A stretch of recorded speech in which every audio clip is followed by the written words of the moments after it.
ნატოსა და ევროკავშირის საინფორმაციო ცენტრი ლიკვიდირებულია. ამის შესახებ სოციალურ ქსელში იმერეთის ორგანიზაციის უკვე ყოფილმა ხელმძღვანელმა მარიკა ვაჭარაძემ დაწერა და მისი დაკავებული თანამდებობიდან გათავისუფლების ბრძანება გამოაქვეყნა. ის აღნიშნავს, რომ ეს მისთვის ყველაზე მძიმე წერილია. მარიკა ვაჭარაძე მეგატივთან ნატოსა და ევროკავშირის საინფორმაციო ცენტრის საქმიანობაზე საუბრობს და აღნიშნავს, რომ წლების მანძილზე მიმდინარეობდა მუშაობა საზოგადოების ცნობიერების ასამაღლებლად, რათა მოსახლეობა ევროკავშირის წევრობისთვის მზად ყოფილიყო.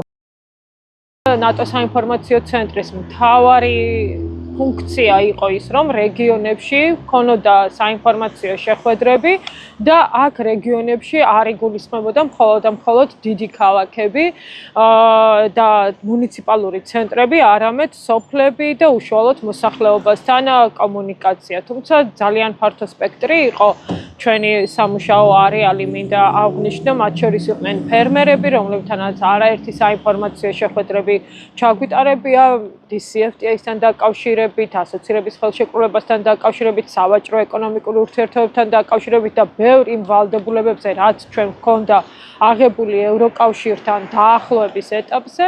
ასევე იყვნენ ჩვენი სამიზნე აუდიტორია, მოსწავლეები, პედაგოგები, სტუდენტები და ყველა ის, ვინც იყო საქართველოს მოქალაქე და ეს იყო ძალიან მნიშვნელოვანი იქიდან გამომდინარე, რომ როდესაც გაწევრიანების ბოლო ეტაპზე ვიქნებოდით, რომ მოსახლეობას ჰქონოდა გააზრებული და გაცნობიერებული არჩევანი. თუმცა ისეთ სიტუაციაში მოგვიწია ბოლო პერიოდში მუშაობა და ცხოვრება ქვეყანას. ფაქტობრივად, რამდენად გაცნობიერებული და გააზრებული აქვს დღეს მოსახლეობას ნატოს და ევროკავშირის მნიშვნელობა ჩვენი ქვეყნისთვის, კითხვის ნიშნებს ბადებს და ცოტა არ იყოს ძნელია დღეს ამაზე საუბარი. მარიკა ვაჭარაძე ასევე ყურადღებას ამახვილებს იმაზე, რომ ნატოსა და ევროკავშირის საინფორმაციო ცენტრის შერწყმა დაპირებისამებრ არ მოხდა საგარეო საქმეთა სამინისტროსთან. მიუხედავად იმისა, რომ საინფორმაციო ცენტრის ლიკვიდაცია მოხდა და რაზედაც ჩვენ თავიდან გვითხრეს, რომ მოხდებოდა საგარეო საქმეთა სამინისტროში შერწყმა ბუნებრივია გულისხმობს იმას, რომ რაღაც ნაწილი მაინც უნდა გადასულიყო საგარეო საქმეთა სამინისტროში, ხო, თანამშრომლების და ფუნქციურად.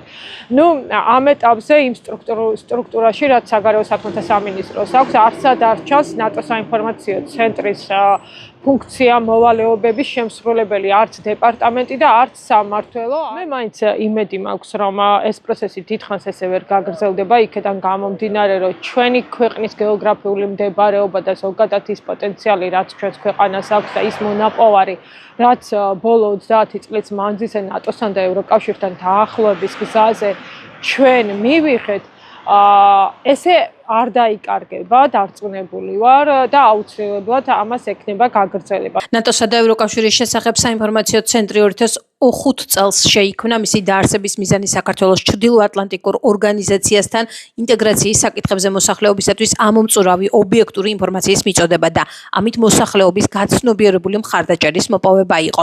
2013 წლიდან კი ამ მომოცანას კიდევ ერთი მიმართულება დაემართა ევროკავშირი და მის საინფორმაციო კამპანიასთან დაკავშირებული აქტივობები. ამ დროიდან მოყოლებული მას ნატოსა და ევროკავშირის შესახებ საინფორმაციო ცენტრი ეწოდებოდა.